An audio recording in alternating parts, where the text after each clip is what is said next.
hard. It was just a huge thing for us. So certainly that energy kind of came from that, and how we kind of were as a really tight-knit group of people that just kind of gave the finger to everybody. You know, so that energy comes there. But as far as like the solos and stuff, I was always I love John Petrucci. I think he's absolutely incredible. Amazing. Yeah. Yeah, he's a total freak, you know. Friend of yours, right? Yeah, absolutely. Totally. I'm actually going to have him on the show in a couple weeks. I will tell him you said hi. Awesome. The last time I saw him, this is kind of a funny little story. I saw him at the NAMM show a few years ago, and I don't know if you've ever visited. Yes, you've been by the Schecter booth before. I've seen you there. I don't remember much because they have the whole party thing going crazy, and they're passing around shots like it's water, Jägermeister shots. So literally every single signing I do at the Schecter booth, I end up like just completely blackout drunk. So I heard that John Petrucci and Steve Lukather were doing a little clinic over at the Ernie Ball booth. So I walked up, introduced myself, and they were kind of a little standoffish, but it was because I was slightly aggressive at that point, you know, and I think I quoted one of his things and used it as my own. You know, I'm smashed. And then they were going to jam, and they needed Lukather wanted to play guitar, but they needed a drummer. And Lukather is an amazing drummer. So before he decided to play, I said, I got the guy, and Jimmy was with me. So I walked in with Jimmy, and they were already jamming. So I screamed at him, I was like, you me. I got the best drum. That guy plays guitar. Play your guitar. I started fucking screaming at him. Got kicked out of the Ernie Ball booth, and that was the last time I ever saw my idol, John Petrucci. So, hello, John, and I'm very sorry about that. He probably remembers, that guy? Great. Oh, that guy. Yeah, I had silly gloves on and a hat, if that even rings a bell for him. So. Isn't that amazing? Kicked out of the Ernie Ball booth in front of Lukather and Petrucci. Yeah, it was brutal. So when we're talking about your solos, obviously you put a lot of time into your solos and a lot of writing into it. What are some of your favorite ones that when you put them down, you're like, oh, that was so cool? Oh man. We ask the tough questions here on The Rock, my friend. This ain't your typical interview. It's beautiful. I love it. I don't have... My wife's naked right now, exposing her butt. So just so you know, she's trying to X-rated Rock of Jericho. Yeah. And if it were anybody else but you, that information would be privileged. But yes, staring at my wife right now. It's very nice. Thanks, baby. I won't tell anyone, I promise. Okay, thank you.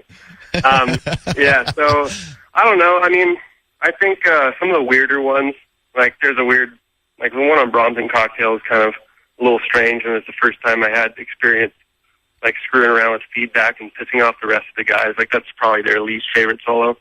And one of the first things that got me into like playing with a Sustainiac. I don't know if anybody knows what the hell that is, but... Guitar players, they know. Yeah, guitar players, they know. They definitely do. Yeah. But, something cool. But I don't know. I don't know. I don't care for any of my solos anymore. Oh, okay. So you're the tortured professional. Well, let's put down. Let's do "Welcome to the Family." That's got some great guitar interplay between you and Zachy. Some great solos on that, and I like it, so I'm requesting it. So there it is. It's your show, man. Yeah, it is my show. Damn it! From Nightmare, this is "Welcome to the Family" right here on XM 164.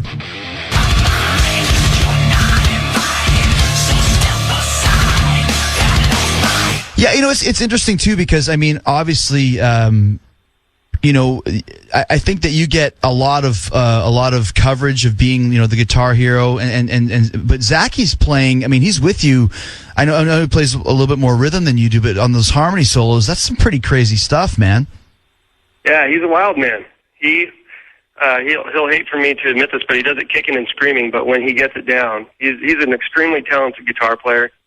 I kick and scream when I have to do other stuff, and he kicks and screams when he has to learn weird stuff. And sometimes he does it to himself and writes stuff way over his head, so he needs to just chill out. But yeah, no, he's an incredible player, and that's the bond that we have, Met him slightly later in life, but just being both passionate guitar players and a lot of the punk rock stuff, is where we really came together, and so we get that kind of energy and feed off of that from each other. So it's really cool that he works on it and goes crazy, and he's an amazing guitar player at this point. It's so interesting, though. You talk about your punk bond. Obviously, Zach it seems like he's more of a punk type vibe, just from his attitude. I don't even know. I know he could be the biggest metal guy in the world, but how did you guys get together? And it's like, okay, so you're playing punk music, you're doing Sublime or Dead Kennedys or whatever, and then suddenly just do this crazy Malmsteen solo. Like, when did that come into the Avenged Sevenfold catalog, so to speak? I'm not so sure. I mean, I kind of I think I started writing for Awakening the Fallen and stuff. And I kind of just once the solos were kind of added, we started harmonizing guitars more and just kind of doing it naturally. So it happened circa 2002, where we just started writing like that, and then I incorporated more harmonies into the solos, and we wanted to pull him off, he wanted to go do it, right. And so he got his shit together. He could already play. He had a right hand like crazy. When I joined the band, the dude played rhythm so much better than me. He was just right. Burn It Down and stuff. That's his riff. I mean, he's just smoking on that. And so I had to learn that, and he kind of had to get his. Well, actually, he's got a left hand. That's crazy. He's actually left-handed. That's so, it's vice versa. But, yeah, he had to get his right hand down and figure out some stuff, and he did it. And I got my right hand down, figured that out, and here we are. And you guys, obviously, too, like I said, because of all this great stuff that you did and all of the originality that you had, you got some huge tours, touring with some of the biggest bands ever. Who were some of your favorite bands to tour with that just blew your mind or taught you a lot or that were just cool to you on the road? Oh, man, they've all been great. Buck Cherry is our unbelievable friends. I don't want to leave anybody out. The guys with Atreyu, Burn Halo. Name every band you've ever toured with now. Exactly. A huge, great group of guys. Bullet for My Valentine, unbelievable. Papa Roach, are genius human beings. I mean, shit, I just hate to leave anybody out. So. And you've toured, obviously, you've toured with Maiden, did you ever tour with Metallica? Yeah. Yes, we did, Mexico, actually. Right? We did, we've done some off. That was the last time I saw you, wasn't it? At the Orion Festival? I just didn't know that if was, a little one-off. Right. We did Europe in 2006 with them. That was cool. I'm not sure how many dates, like 10 or something like that, but we did a European tour with those guys. That was incredible. That was huge. That was our first time playing to anything even close to that. Where it's that personal. You're one of 2-3 bands or whatever, and you're playing for Metallica. Psychotic. Right. Did you watch them play? Did you learn anything from them? Obviously, it was before you guys were headliners. Absolutely. Number one, they treat their crew like equals. I mean, they're just out there. They're very personable people. They're great to their opening acts. I mean, Lars is in our dressing room every day, inviting us up to play songs and hanging out. And at the Orion Festival, he introduced the band. I mean, who does that? Yeah. Nobody does like that. And it's incredible. We went out to dinner with them, drink tequila. They're just normal, awesome, down to earth guys. So I learned to be a little bit more humble and just go out and hang with people. Right. Right. Well, and what you said too, and another thing, I don't even know if you know this, is I was on the side of the stage at Orion watching you guys. Actually, it was right beside you. And Lars was standing there the whole time. He watched, I'd say, at least 6 or 7 songs, and he had his kids watching for most of your set. And once again, who does that? I did not know that. That's amazing. Yeah, we were laughing because some pyro went off, and we both jumped, and we looked at each other like, "You should have told me. You should have told me." But man. They're about ready to go on in front of 25,000 people, but he still was watching you for a while, and I think that goes back to what we said earlier when we first started this interview: is you guys being Avenged in the band and all of your crew. not only did you grow up with the guys in the band, but you grew up with most of your crew as well. I mean, you're lighting, the Barrys, the lighting guy, the merch guys. It seems like have you had a lot of those guys with you the entire time? Yeah, absolutely. Our kind of security assistant dudes with us as well. Dan the Body, as you well know. A lot of crazy dudes. It's a crazy, unorthodox kind of family that we got going on, and it makes it work. It's kind of coming off the tracks at all times, but the train wouldn't even be moving if it weren't for those guys. So, and how amazing. Cool is it? How cool is it you get to tour the world with your buddies? I mean, that's like a dream come true. Yeah, it's incredible. There's nothing that could ever come close to it. Very, very lucky. What's one of your favorite songs to play live? One of my favorite songs to play live. And you have to answer it. Okay. Well, when we can do it and it gets nailed, the most gratifying song to nail, this is a long one, so if you're asking because you're going to play it, you might want to think twice. This one would be Save Me. And it actually, now that I think about like the guitar work and the solo and stuff, it's kind of a ridiculous one, so I'm probably most proud of that at this point. Do you guys play it live sometimes? We have. We haven't for a while, but we did Fiction into Save Me. It's kind of like the way Nightmare ends. And it didn't go over our best. It's kind of one of those haphazard songs that kind of goes on for a long time. Makes perfect sense to us. But, we're just meandering, masturbatory musicians, So, imposing our will upon the innocent. But it was really gratifying. So we stopped doing it. Stop with people. But yeah, cool one.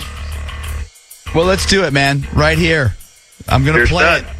I'm going to do it on the radio because Gates told me to. From Nightmare, this is Save Me right here on The Rock.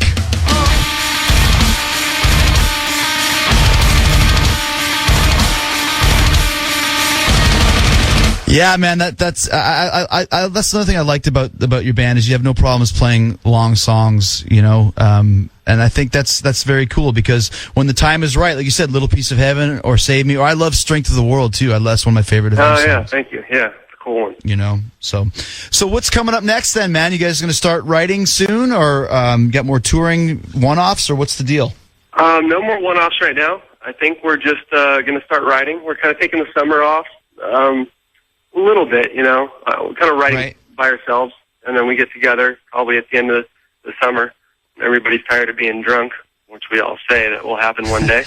Whenever we can kind of get our together, we're just gonna put nose to the grindstone, get back in the studio, and do some stuff.